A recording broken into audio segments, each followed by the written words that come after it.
Мої вітання на каналі. Хочу вам показати сьогодні Rutus Versa і розказати про нього, про його плюси і мінуси. Головний мінус його, він не дуже глибоко бере. Він бере приблизно один чіткий сигнал на 20-25 см. Його плюс великий, він дуже класно перебирає метал чорний і кольоровий. На екрані тут гарно показано. В наступне відео я покажу, як його настроїти. І щоб він класно, чітко показував метал. Де кольоровий і чорний, зразу ви будете відчувати, що це є чорний, і ви не будете взагалі його копати.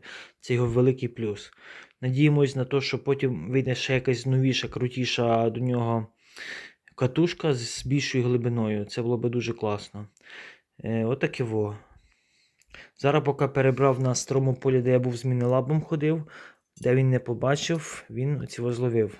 На 40 кГц він має приблизно 20 см, бачить, але бачить дрібну ціль.